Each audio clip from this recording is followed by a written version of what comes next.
శ్రీమాత్రే నమ. జై గురు దత్తాత్రేయ నమ.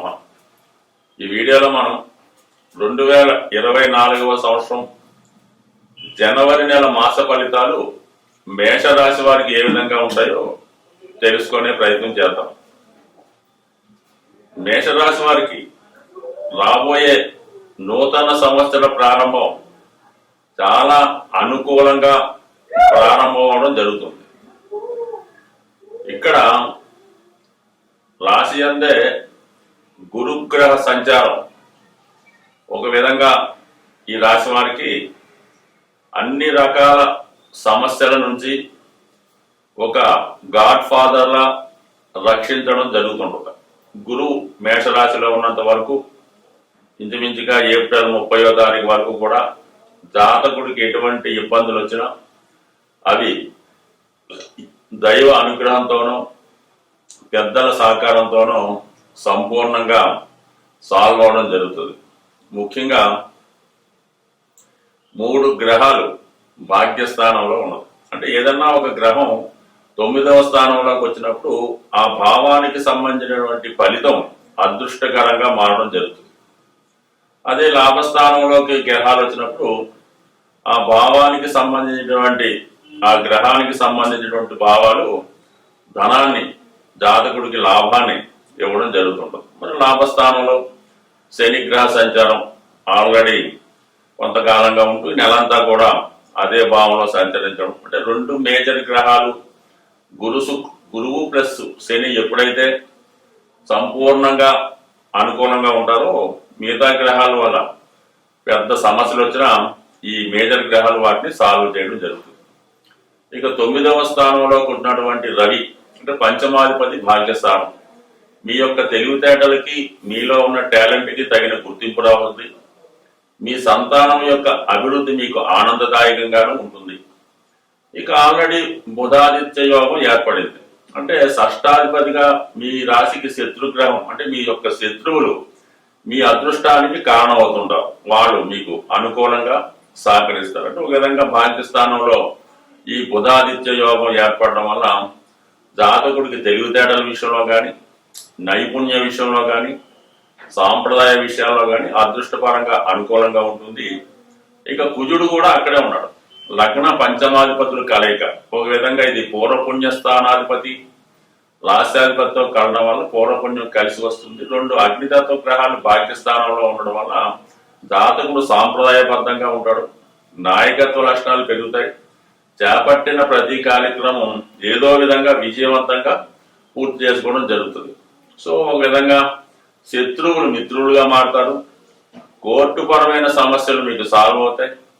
చాలా కాలంగా మీకు మీ కుటుంబానికి దూరంగా ఉన్నటువంటి మీ కుటుంబ సభ్యులు అవచ్చు మీ మిత్రులు అవచ్చు మళ్ళా తిరిగి కలుసుకోవడం జరుగుతుంది. ఇక ఈ జనవరి 14-15 తారీఖుల వరకు ఇంచుమించుగా భాగ్యస్థానంలో ఉన్నటువంటి రవి 10వ స్థానంలోకి మారడం జరుగుతుంది. అదే మకర సంక్రమణం అనుకుందాం. 10వ స్థానంలోకి గురువు రావడం వల్ల ప్రభుత్వ ఉద్యోగులకి ప్రమోషన్ రావడం కానీ వారికి అదనపు బాధ్యతలు చేపట్టడం కానీ ఇది రాజకీయ రంగంలో ఉన్న వాళ్ళకి చాలా అనుకూలంగా ఉంది. ఎవరైతే మేషరాశిలో రియల్ ఎస్టేట్ రంగంలో కానీ పాలిటిక్స్లో కానీ ఉన్నారో వారికి ఏదో ఒక గుర్తింపు కలిగినటువంటి పదవి రావడం జరుగుతుంది. అలాగే వ్యాపార పరంగా చాలా అనుకూలంగా ఉండే అవకాశం ఉంది. మొత్తం మీద ఏంటంటే ఈ జనవరి 16 తర్వాత ప్రభుత్వ ఉద్యోగులకి రాజకీయ నాయకులకి అనుకూలంగా ఉంటుంది. వారికి శాశ్వతంగా కీర్తి ఉన్నటువంటి పదవి రావడం జరుగుతుంది. పైపెచ్చి 10వ స్థానంలో రవి దిగ్బలం పొందాడు. వృత్తిలో చాలా నిజాయితీగా ఉంటారు. ఎంత గొప్పవాడు ఎంత పెద్దవాడు మీ మీద ఒత్తిడి తెచ్చినా నిలకడగా ఉంటారు తప్ప ఎటువంటి ప్రలోభాలకి లొంగే అవసరం లేదు. సో ఇది అనుకూలంగా ఉంది రాశి వారికి. ఇక శుక్రుడు ఇంచుమించుగా జనవరి 19 వరకు 8వ స్థానంలో ఉండడం జరుగుతుంది. సో ఆ కారణం వల్ల అంటే సప్తమాధిపతి 8మంలో రావడం వల్ల జీవిత భాగస్వామి యొక్క సహకారం అలాగే మీ జీవిత భాగస్వామి యొక్క కుటుంబ సమస్యలు కానీ వ్యక్తిగత సమస్యలు కానీ పరిష్కారం అవుతాయి. అంతర్గతంగా మనసులో ఉన్నటువంటి కోరికలు నెరవేర్చుకుంటారు. ఇష్టమైన వారిని ఆత్మీయుని రహస్యంగా కలుసుకునే ప్రయత్నం చేస్తారు. అయితే జనవరి 19 నుంచి శుక్రుడు కూడా భాగ్యస్థానంలోకి రావడం జరిగింది. ఒక విధంగా పంచమాధిపతిగా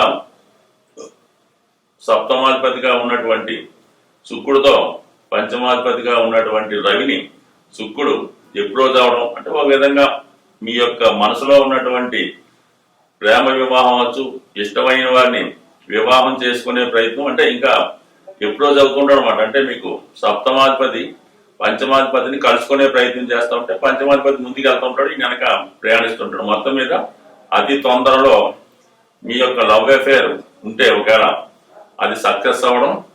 మరి ఎప్పుడైతే ఇది 9వ స్థానం, 10వ స్థానం, 11వ స్థానంలోకి ఈ 3 గ్రహాలు ప్రయాణిస్తాయో పెద్దల యొక్క అనుమతితో వివాహం నిశ్చయం అవడం కానీ, ప్రేమ వివాహం సక్సెస్ అవ్వడం కానీ, మీలో ఉన్నటువంటి ఎఫైర్స్ లవ్ ఎఫైర్స్ సక్సెస్ అవ్వడం కానీ జరుగుతూ ఉంటుంది.